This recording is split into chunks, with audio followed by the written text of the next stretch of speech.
everybody. I hope you're having the best day of your life. And if you woke up in America this morning, congratulations. You truly are the 1% of all time. Not the 1% just of today, the 1% who have ever walked the face of the earth. You woke up in a place where you have liberty and freedom in ways that other people can only dream of. Literally millions upon millions of people around the world woke up this morning wishing they woke up where you did. They didn't, but you did. So be thankful and do not allow any of these crazy politicians to convince you that America is a horrible place and that you're a victim, because that doesn't make any sense. If America's so bad, then why is it that the rest of the world wants to be here so badly? Okay? Makes sense? Makes sense to me. Guess what? I'm doing a follow-up to that huge Arnold retaining wall blowout over there. And man, I did some investigation. I talked to some homeowners around the neighborhood. I do another walkthrough of the entire wall, and it's fascinating. I go up on top. You can actually see what I'm talking about on top. I'm gonna post links to the pictures that I have of the progression of the things I'm going to describe here. I'm going to post links of some other things that I have, which just trying, knowledge is power. I'm just trying to let people know what's up with that wall, just trying to keep people as informed as I possibly can. So I went back and I talked to some homeowners in the neighborhood, all right?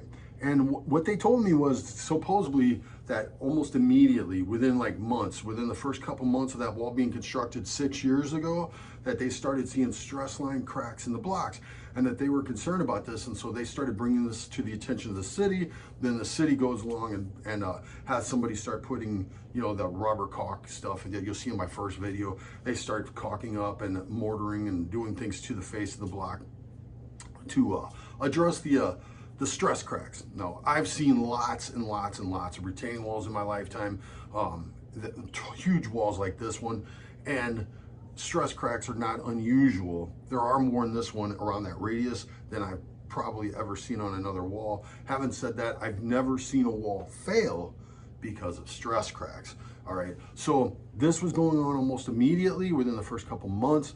The people started noticing this, and the city started to address it, putting band-aids essentially on this. But honestly, that in itself would not have done this to this wall, in my opinion.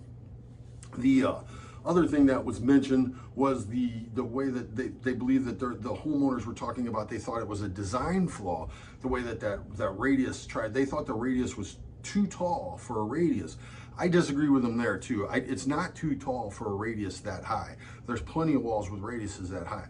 What did happen in that situation though, is because they kept their setback, their 1 inch setback to get that hinge in the block, what they ended up doing was, as if you think about this, as a wall progresses around a radius, if you have a 1 inch setback per 8 inch rise, so every row sets back 1 inch, 1 inch, 1 inch, 1 inch. What it does is it throws the block off. So the blocks start off centered, and then one row goes by, another row goes by, another row goes by, another row goes by, and the blocks start losing their bonds, so that now they're not centered on each other straight up and down like this. Instead, you'll start to see this and this and this and this. So that becomes a problem somewhere, usually on a wall like that with a radius about that angle. That usually becomes a problem somewhere around the 12-foot mark in elevation. So about 11, 12 foot, things really start getting off their bonds and they start really getting squirrely. And when you still have 30 foot of wall still to build, that's a problem, right?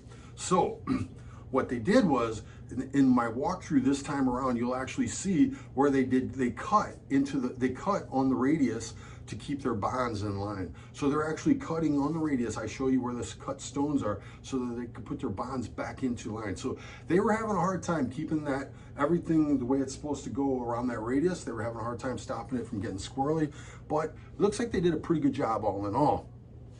They're, like I said, totally reputable company. They've got great building techniques. That particular block I've built literally, man, I've probably installed close to 1 million square foot of that particular block itself in my lifetime, and I've never had any problems with it. That block is a solid block.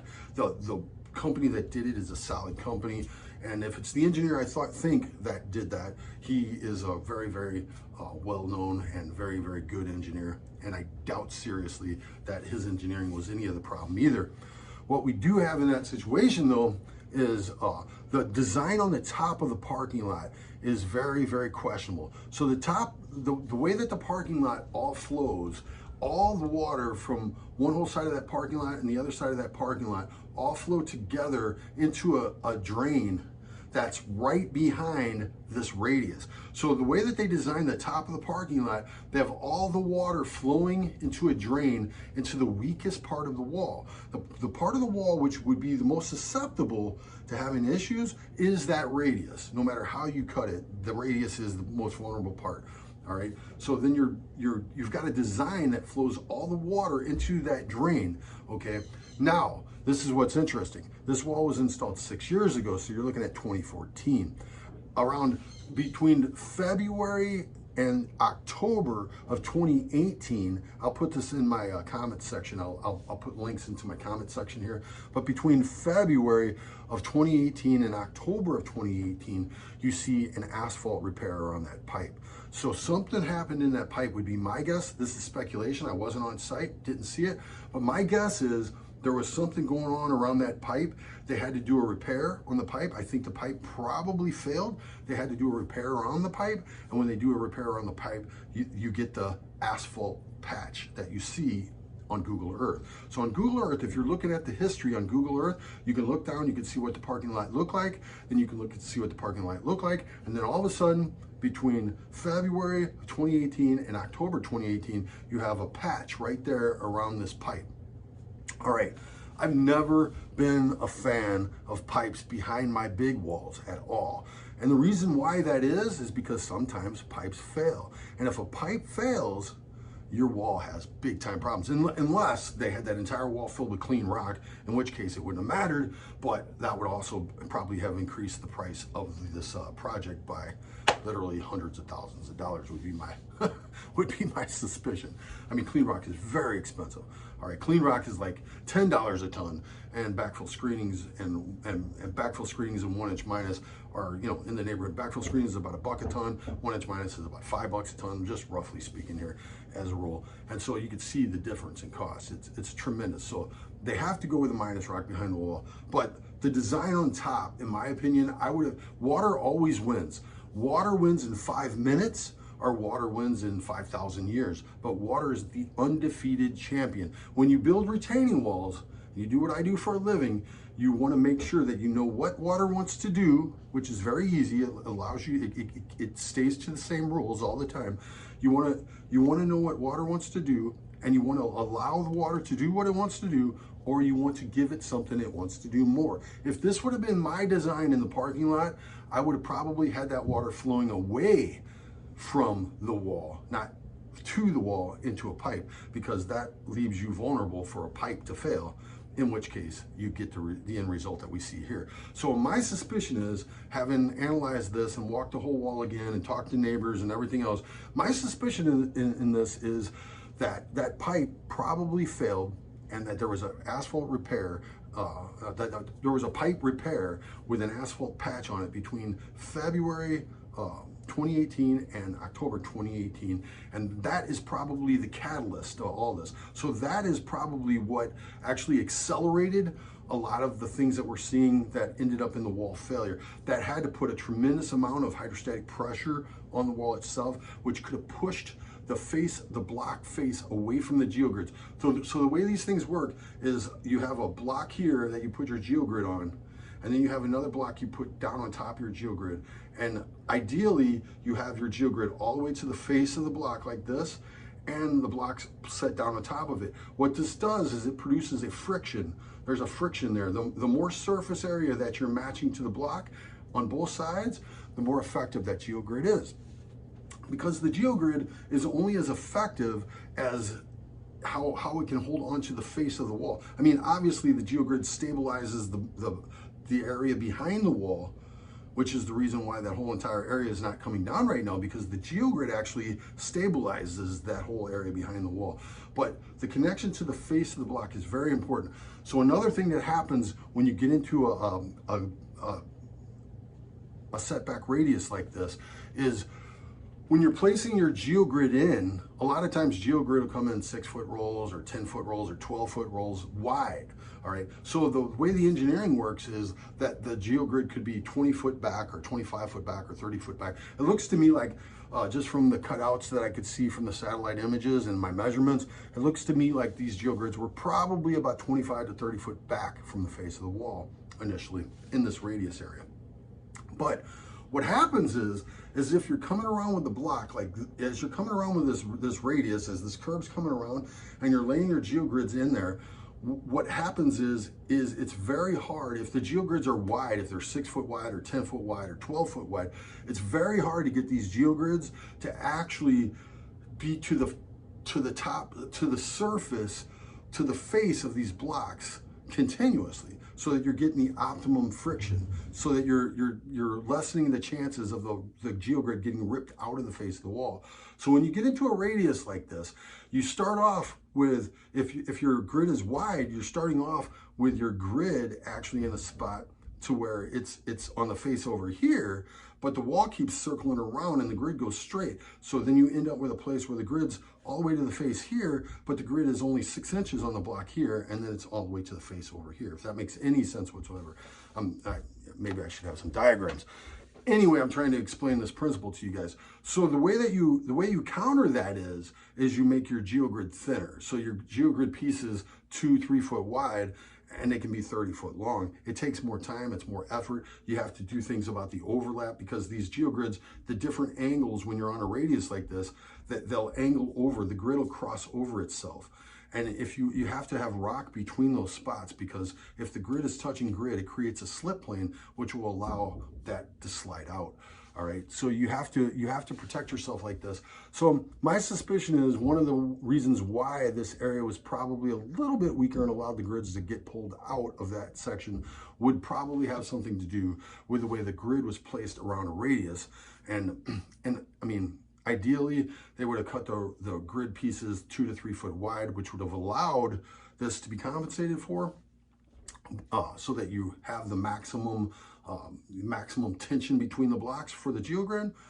However, that probably didn't happen, and more than likely, the hydrostatic pressure behind the wall placed on it from this pipe, my suspicion is this pipe breaking, ended up pouring a lot of water behind the wall, put a lot of hydrostatic pressure on the wall, ended up pulling the geogrid out of the face of the wall, and left the wall probably suspended with, if you see in my first video, when I'm down below, you see me walking on, I put my foot down on the minus rock and it is completely saturated. So if you could only imagine how heavy that rock would be behind the wall if it was saturated straight through with water. All right, so a lot of factors going on here, and the thing about walls like this is what normally would not be a problem suddenly becomes a really big problem, because you're just dealing with dynamics that just multiply in a wall 40 foot tall or thereabouts. So anyway, this is what we're gonna look at today in the video. We're gonna look at the video today. I'm gonna do a walkthrough. I'm gonna explain to you what I'm seeing in the corner. Initially, that was driving me crazy when I was watching the wall actually under construction. I could just see how this corner was built up, but they actually did a pretty good job on this wall. This wall looks pretty tight. It looks pretty good. And as I walk down the one wing of the wall, nothing out of the nothing unusual, nothing out of the ordinary, not a lot of stress cracked blocks or anything like that. Everything looks clean, looks good. Even at one point I'm looking at it, I'm like, man, this is a beautiful wall. It looks great. And then you turn the corner into the radius and all of a sudden, boom. Now, one of the things you're going to see on the video too that's fascinating to me is you're going to see where the pipe, there's a pipe that exits. It's not just a normal black corrugated pipe, but it's an actual smooth pipe that exits out of the wall. And in those places on both sides, on the north side of the wall and on the south side of the wall, if I've got my directions right, on both sides of the wall, you actually have the place where that pipe exits the wall. They have mortar going straight up. There's stress cracks and breaks in that wall going all the way to the top on both sides of that pipe, which I find fascinating. And then when you get into the big open crater area itself, you actually have more rock that's fallen out, more stones that have fallen out, and you could totally see this thing is about ready to come down. Like, it is bad news. Today, one of the things that the homeowners told me was that they're bringing in a crane today, either today or tomorrow. They're bringing in a crane and they're going to start controlled demolition of this retaining wall, which is a great thing, because they need to get that demolition going right away. If that thing comes down right now, it's coming down in 10,000 pound pieces, and that's not going to be cool. So, hey, enjoy the video. If you like what you see, please subscribe. Please like, please share, please comment. If you have any questions, I love answering questions. And you know what? God bless you guys. Enjoy the video. Have a great day. Don't forget to vote. All right, I'm up here in the wall in Arnold. Just walking down this wall. You can see how everything's all right on center. No problems with the blocks. Everything's totally perfectly lined up, right on center. Got the 1 inch setback. Everything's fine. Nothing wrong with this right here. Now, the one thing I did see when this wall was under construction was they got really squirrely on this corner here. This corner here starts to open up a little bit, and I saw that while they were building it, even from the road. But, you know, all in all, it's not bad. But then, this is how they build their corner. Not a bad job at all. Everything's pretty straight, looks good. This corner here is opening up a little bit, but nothing completely crazy or out of the normal. All the blocks look solid. All the blocks look solid. Let me see if I got drains all over this thing, but let me see if I can see any. I don't see any. Okay, I was just hoping I could get an idea where they had their grids. But you know, the wall picks up height really quick. I guess the homeowners didn't really look at these. I don't really feel like. Yeah. Down this thing, guys.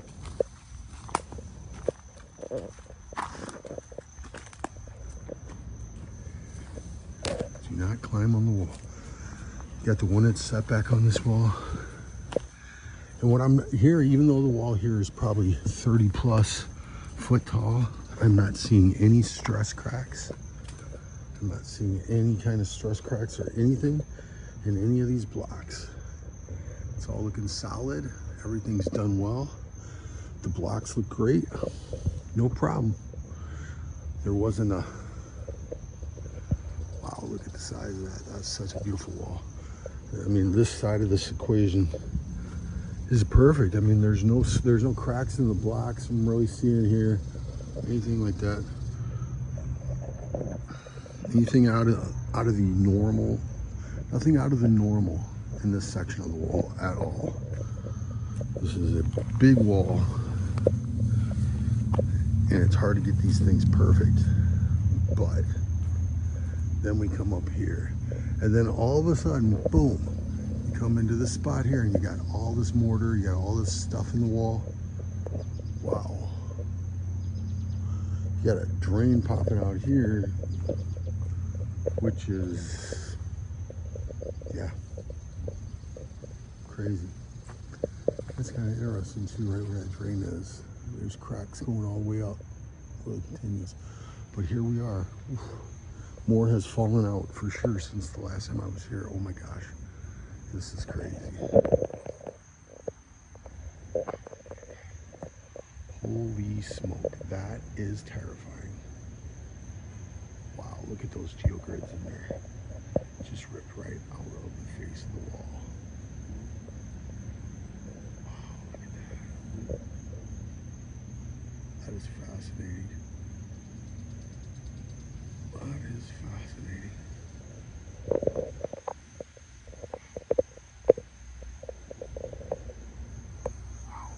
They're coming in with a crane tomorrow, I hear. So we'll see what happens. A lot more rock and a lot more block has fallen out of this wall since I was here last. Wow, look at that. That is fascinating. Holy smoke. Supposedly coming in with a crane tomorrow. Sewer down here. Look at that. Wow. That big, beautiful wall with a giant hole in it. Wow, what a total bummer. Wow. Wow.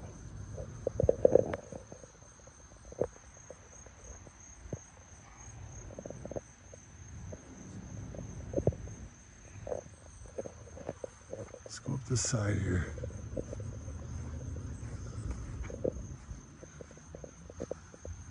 Look at like that whole side there, that is all gonna come out. They're bringing in a crane tomorrow. That's gonna be a good thing. This is a very, very spooky place to be. Wow, look at that. We got concrete on top of there, taking a ride with the wall. Let's go up here, see what we got going on. Now, as I'm coming up this wall, so they were losing their bonds, as I suspected. They were trying to run their bonds into the hillside, but they were losing their bonds, which was making the block hit in a weird spot.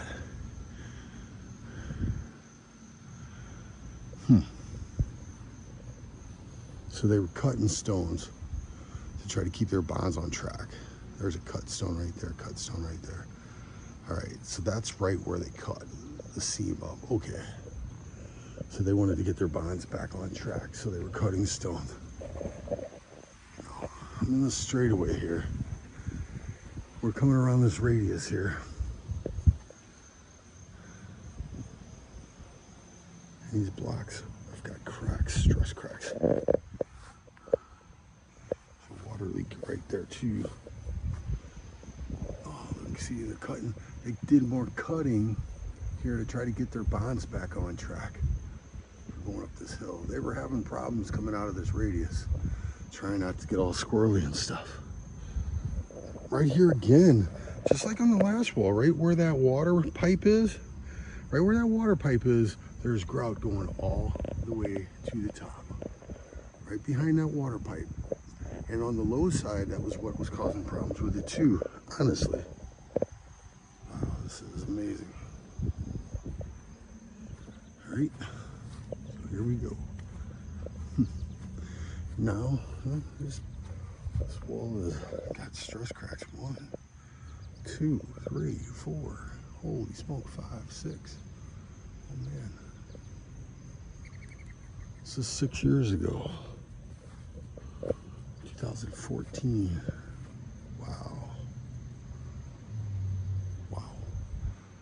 I'm seeing stress cracks really surprisingly, even with a setback.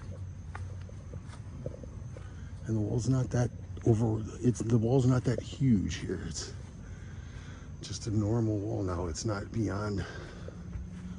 Let's see if I can see anything up top here. Let's see if I can get in the parking lot here without getting in trouble.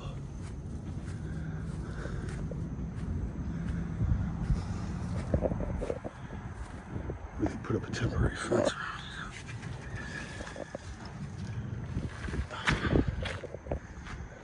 Ooh, they put up a temporary fence around this. But I saw this on Google Earth. There is a line, a crack that goes from drain to drain, and they did a asphalt patch on this thing back in the day. So I'm not seeing anything here I didn't already see on Google Earth, so I'm gonna get out of here. It's not worth it to me.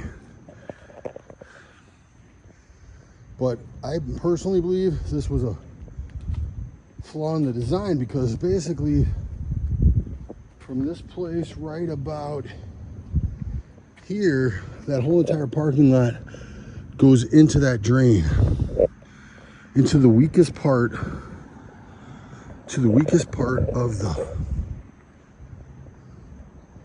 wall in the middle of that radius. Anyway, that was good. That's all I got today, folks.